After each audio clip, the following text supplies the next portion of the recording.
Imagine a world where the very air you breathe is working against you. 300 million years ago, Earth was not the safe haven we know today. This was the Carboniferous period, an era when the planet transformed into a gargantuan, overheated greenhouse. You take a breath, and your lungs burn with an incredible concentration of oxygen, 35%. That's 1.5 times the level humans are built for. In this air, a single spark becomes a torch, and the metabolism of living things redlines to impossible speeds. You look up, and the sky is blocked by titanic club mosses and ferns, the height of a 10-story building. But here, in the eternal twilight of the undergrowth, you hear something terrifying. It's not the rustle of leaves. It's a heavy, rhythmic scraping of chitin against stone, a vibration that rises from the earth and echoes in your bones. Out of the thick, ozone-scented mist, he slowly emerges. Pulmonoscorpius, the largest scorpion in the history of life on Earth. Nearly a meter of living black armor, driven by a primal killer instinct. This is not just an insect. It is the crown jewel of evolution's era of gigantism. Let's dismantle this titan in detail before he notices us. His exoskeleton is a masterpiece of natural engineering. This isn't just a shell. It's a multi-layered composite armor, saturated with calcium carbonate. Its hardness is comparable to modern aluminum, yet it possesses startling flexibility. The deep obsidian black color, flecked with scorched brown, allows him to literally vanish in the shadows of charred lepidodendron trunks. Look at his limbs. Unlike his small modern descendants, Pulmonoscorpius possessed powerful muscular legs lined with sharp spikes. They worked like mountaineering crampons, allowing him to reach massive speeds even in the viscous silt of carboniferous swamps. His weight was enough to leave deep tracks in the soft soil, tracks that would turn to stone over millions of years. But the centerpiece is his pincers, the massive serrated chelae. These are not just tools for grasping, they are biological hydraulic presses. Their crushing force was enough to make the skulls of early amphibians snap with a dry crunch. Yet even the pincers pale before his main argument, the tail. 5 massive segments, controlled by a complex system of internal muscles, culminate in the telson. This is not just a stinger. It is a high-pressure injection needle loaded with a neurotoxic cocktail for which there is no antidote. Why did he become such a giant? The answer is hidden in the air itself. Arthropods don't have lungs like we do. They breathe through a system of tiny tubes called tracheae. In our modern air, these tubes can't efficiently supply oxygen to a large body, which is why today's insects are small. But in the Carboniferous, oxygen was literally forced into tissues under immense pressure. This gave Pulmonoscorpius energy equivalent to a small engine. He was constantly charged, always ready for a strike. But this power had a price.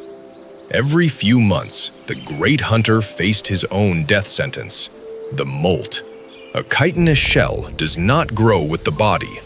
To get bigger, Pulmonoscorpius had to literally tear his own skin apart and crawl out of it. We see this moment. In a deep, damp cave, he freezes. The old armor cracks at the seams. From it, pulsing and slow, a ghostly white creature emerges. In these hours, he is the easiest prey in the forest. His new armor is no tougher than wet parchment. He is defenseless against even a small scavenger. But oxygen plays its part again. Under the atmosphere's influence, the white color darkens, the chitin reacts and hardens, turning into impenetrable steel. The scorpion is reborn, even larger, even more ruthless.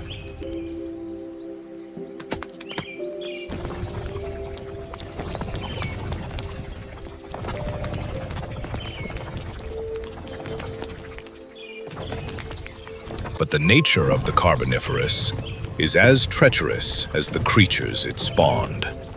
High oxygen levels make this world a powder keg. A single lightning bolt hitting a tree, and an apocalypse begins. We see the forest ignite instantly.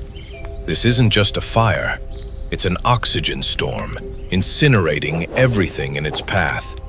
Temperatures rise to levels that melt flesh. While others flee in panic, Pulmonoscorpius uses the chaos. Fire is his ally. His massive shell possesses incredible thermal resistance, allowing him to stay in the heart of the inferno for short periods. We see his black silhouette against the roaring flames, a true demon of the ancient world. He overtakes those who hesitated at the water's edge. In this fire, his legend is forged. He is the embodiment of an era that knew no limits. But this very fire will be the harbinger of the end. The planet is changing, oxygen levels are dropping, and with them, the time of the great monsters. But before he leaves, he must meet his greatest rival. Out of the smoke of the fire emerges Arthropods, a 2-meter armored millipede. This is a meeting of the two greatest terrestrial arthropods in the history of the planet. They aren't fighting for food, they are fighting for the right to be called king. We see their standoff. The scorpion raises his pincers and tail high. The Arthropods rears up, revealing hundreds of its legs. It is a battle of two aircraft carriers in an ocean of ferns. Chitin grinds against chitin, throwing sparks. Pulmonoscorpius finds a gap in the giant's defense and strikes. Even a colossus like Arthropods is forced to retreat before the power of his neurotoxin. It is a triumph that will never be repeated on this earth.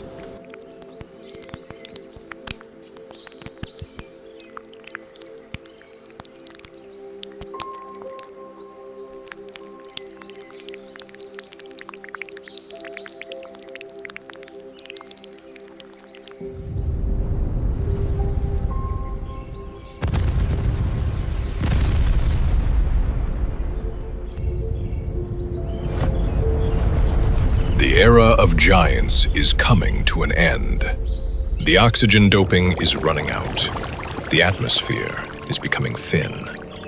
The great body of Pulmonoscorpius becomes his own trap. He can no longer breathe. To survive, his descendants are forced into reverse evolution. Generation after generation, they shrink, retreating into deep burrows, hiding from the cold and the new masters of the planet, the reptiles and mammals. Today's scorpions are mere tiny shadows of that great monarch. But in their DNA, in their venom, and in their ruthless gaze, the memory of the times when the earth trembled beneath their steps still lives. Looking at his imprints in the layers of coal, we realize man is but a moment in the history of this planet. Pulmonoscorpius ruled for millions of years, and his shadow still haunts the dark corners of our subconscious. Subscribe to... Here, we bring back to life those whom time preferred to forget. Because in the dark, the giants are still waiting for their hour.